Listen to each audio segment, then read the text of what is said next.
Under 15,000 range में आ चुका है Redmi Note 14 5G, एक और नया कॉम्पिटिटर। लेकिन कंपटीशन बहुत पावरफुल है। हमें Realme Narzo 70 टर्बो से लेकर CMA Phone 1 और भी Motorola के फोन्स अवेलेबल हैं जो काफी बढ़िया स्पेक्स के साथ वैल्यू फॉर मनी फोन्स हैं। तो क्या Redmi Note 14 उनसे compete कर पाएगा, नहीं कर पाएगा, आज पता करते हैं। आगे बढ़ते हैं उससे पहले चैनल को सब्सक्राइब करिए ताकि आपको ऐसे लेटेस्ट अनबॉक्सिंग्स मिलते रहे। लाइक करिए, शेयर करिए और कमेंट में आपको जो भी फीडबैक देना है, जो भी अपनी राय देना है इस फोन के बारे में, जरूर बताना। आप सबसे पहले बॉक्स देखेंगे इस तरीके का है Redmi Note 14, ऊपर लिखा है छोटा सा 5G। ये 5G फोन है ऑब्वियसली, और बॉक्स में आपको अच्छी क्वालिटी का बैक केस मिलता है। वैसे ये चाइनीज वेरिएंट है तो भी पता नहीं इंडियन बॉक्स कैसा होगा, लेकिन एनीवेज वैसे ही कुछ होगा। और आपको एक 45 वॉट का अडेप्टर मिलता है, type C cable, SIM ejector pin. Design और बिल्ड की बात करें तो आपको अलग अलग कलर्स यहाँ पर मिलते हैं, और हमारे पास भी कुछ वैसी ब्राइट कलर आया है। थोड़ा सा ग्लिटरी शाइनी इफेक्ट आपको बैक में मिलता है, और थोड़ा सा फिंगरप्रिंट मैग्नेट है, इतना ज्यादा नहीं है। और ये पीछे पॉलीकार्बोनेट बैक है, पॉलीकार्बोनेट फ्रेम्स के साथ आपको मिलता है। बाकी आपको 7.99 mm की थिकनेस, 190 ग्राम्स वेट थिकनेस यहाँ पर अच्छी हो। पीछे से स्लाइड कर्व्ड भी है, हाँ फ्लैट फॉर्म फैक्टर है, लेकिन पीछे से उन्होंने स्लाइड कर्व्ड भी दिया है। और आपको उसमें दो माइक्स दिए गए हैं, 3.5 mm जैक है, आपको IR ब्लास्टर है, आपको डुअल सिम यहाँ पर मिल रहा है, और डुअल स्पीकर्स जो कि डॉल्बी एटमॉस के साथ आता है, और अंडर डिस्प्ले फिंगरप्रिंट स्कैनर है, ये मुझे अच्छा लगा। और साथ ही साथ IP64 आपको रेटिंग्स मिलती है। बट हैप्टिक्स जो है ना, इसमें शायद एक्सिस लीनियर नहीं है मेरे हिसाब से, क्योंकि कुछ कुछ जगहों पर हमने हैप्टिक्स को मिसिंग किया है। वैसे सेटिंग्स में जाके ऑप्शंस देखा था, सब कुछ ऑन था, बट कहीं ना कहीं मुझे डाउट लग रहा है। बट ओवरऑल फिर भी हैप्टिक्स मुझे यहाँ पर सही लगा है। डिस्प्ले की बात करते हैं, 6.67 inch full HD plus OLED 120 hertz की आपको हायर रिफ्रेश रेट मिलती है, और ये एक फ्लैट डिस्प्ले है।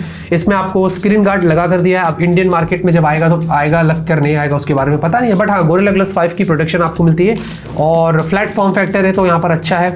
और चिन बेजल्स भी आपको यहाँ पर काफी कम मिलती है, मतलब प्राइस के हिसाब से एक्सेप्टेबल है। और जो पीक ब्राइटनेस है ये भी अच्छी है, 2100 निट्स की। हमने इंडोर आउटडोर दोनों चेक किया, मुझे डिस्प्ले की ब्राइटनेस से वैसे ज्यादा कोई कंप्लेंट्स नहीं थी, और कलर्स भी बहुत अच्छे थे। DCI P3 आपको मिलता है, और शार्पनेस भी यहाँ पर अच्छी थी। ओवरऑल मुझे लगता है कि डिस्प्ले को जनरली देखा जाए तो उस मामले में आपको इस प्राइस रेंज में ज्यादा कंप्लेंट्स नहीं होने चाहिए। परफॉर्मेंस की बात करते हैं, इसमें MediaTek Dimensity 7025 अल्ट्रा।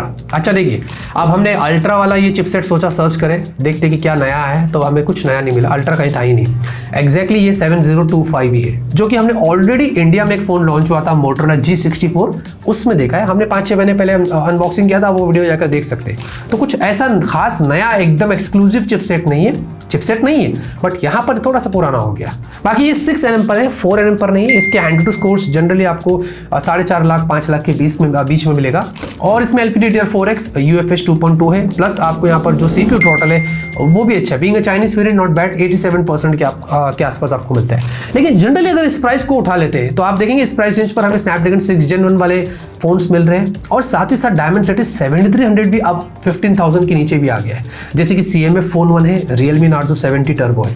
तो उनके मुकाबले ये चिपसेट कहाँ स्टैंड आउट करती है, थोड़ा सा एक कंपैरिजन देते हैं। अब इसकी जो क्लॉक स्पीड है वो 2.5 GHz की है CPU की, जो कि आपको Cortex A78 वाले हैं, कुछ नए नहीं है। और यहाँ पर इसमें लेकिन जो कोर्स है, जो प्राइम कोर्स है, वो सिर्फ आपको 2 मिलते हैं, जबकि Dimensity 7300 में आपको 4 प्राइम कोर्स मिलते हैं 2.5 GHz के। इसके लिए अगर आप देखोगे इनके CPU स्कोर में भी बहुत फर्क है, जैसे कि उसका जो Antutu है वो अराउंड 7 लाख है, ये 4.5 लाख है, तो बहुत डिफरेंस यहाँ पर आ जाती है परफॉर्मेंस में। और ये 6 nm पर है, तो Dimensity 7300 4 nm पर है। Snapdragon 6 Gen 1 भी 4 nm पर है, तो बैटरी एफिशिएंसी उनमें आपको इससे थोड़ी बेटर देखने को मिलेगी। और ये आप उसको Snapdragon 6 Gen 1 के थोड़ा सा CPU के मामले में क्लोज बोल सकते हैं, क्योंकि उसके भी स्कोर्स जनरली इसी के आसपास जो वो आते हैं। और साथ ही साथ आपको बताएं, ये जो चिपसेट है Dimensity 7025 और Dimensity 7300, इन दोनों में आपको LPDDR5 और UFS 3.1 का जो है वो सपोर्ट मिलता है, लेकिन ब्रांड ने इंप्लीमेंट नहीं किया है, वो अलग बात है। तो ये थोड़ा सा डिफरेंस है, आपको इससे पता चलेगा कि ये चिपसेट एग्जैक्टली कहां पर स्टैंड आउट करते हैं। सॉफ्टवेयर की बात करेंगे, इसमें है HyperOS Android 14, और भाई इसमें ज़्यादा कुछ बात करेगी नहीं, चाइनीज़ वेरिएंट है। जब इंडिया में आएगा तो एक्जैक्टली देखेंगे कि ब्रांड कैसे ऑप्टिमाइज़ करती है, और कितने साल की अपडेट्स देती है, और क्या कुछ खास होता है। जब आएगा आपको एक्जैक्टली तब बताएंगे। कैमरे की बात करेंगे, Sony LYT600 वाला आपको सेंसर दिया है 50 मेगापिक्सल का, जिसमें आपको OIS मिलता है और प्लस EIS है, लेकिन कोई भी अल्ट्रावाइड सेंसर नहीं है। ये मुझे सैड लगा भाई, प्लीज एटलीस्ट ऐड कर दीजिए, ये बहुत बड़ा फीडबैक रहता है लोगों का, तो ये ब्रांड को देना चाहिए था। बाकी मैक्स फुल HD वीडियो आप शूट कर सकते हैं। क्यों? क्योंकि इसमें आपको मैक्स 2K का सपोर्ट मिलता है। ये चिपसेट की बात कर रहा हूँ। Dimensity 7300 जो है वो आपको अप टू 4K का सपोर्ट देती है, तो वो एक एडवांटेज और भी है उस चिपसेट का जब हम इससे कंपेयर करते हैं। बाकी आपको 16 मेगापिक्सल की सेल्फी और यहाँ पर मैक्स फुल HD 30 fps का सपोर्ट है। और फोटोज अगर आप देखेंगे तो जनरली अच्छे हैं। अब चाइनीज वेरिएंट है तो मैं ज़्यादा इतना कुछ जज नहीं करूँगा। इंडियन वेरिएंट आता है तो उसकी थोड़े बहुत ऑप्टिमाइजेशन अलग हो जाती है, बट ओवरऑल जितना भी हमने नोटिस किया प्राइस के हिसाब से मुझे सही लगा है। बुक के डायनामिक रेंज अच्छा है, सेल्फी भी अच्छी है, इनफैक्ट वीडियो क्वालिटी भी देखेंगे तो अच्छी है डे में, तो उसमें भी इतना कुछ प्रॉब्लम्स नहीं थी। तो देखते हैं, लेट्स वेट, और उसके बाद हम इसको क्लियरली जज करेंगे। बैटरी की बात करेंगे, 5110 mAh की आपको बैटरी मिलती है और 45 वाट का चार्जर आपको बॉक्स में मिलेगा। लगभग आपको अराउंड 1 घंटा लगेगा इसको फुल चार्ज करने के लिए। लेकिन बैटरी बैकअप अभी हम इसको सिर्फ 2 दिन से टेस्ट कर रहे हैं, है ना। चाइनीज वेरिएंट तो ज़्यादा इस पर हम लोग फोकस भी नहीं कर रहे, क्योंकि हमें पता है जब इंडियन वेरिएंट आएगा तो उस पर हम लोग अच्छा काम करेंगे। जितना भी जनरली 1 दिन हमने बैटरी बैकअप देखा है तो अच्छा है, 1 दिन मिल ही जाता है। और 5000 mAh बैटरी वाले फोन तो मार्केट में जितने भी आए आपको उतना बैकअप तो मिल ही जाता है। तो वैसे यहाँ पर कुछ खास नया नहीं है। नेटवर्क कनेक्टिविटी के लिए आपको मल्टीपल 5G बैंड्स है, वाईफाई 5 है, ब्लूटूथ 5.3 है, वाइडबैंड L1, कैमरा 2 API और सारे सेंसर्स का आपको सपोर्ट दिया गया है।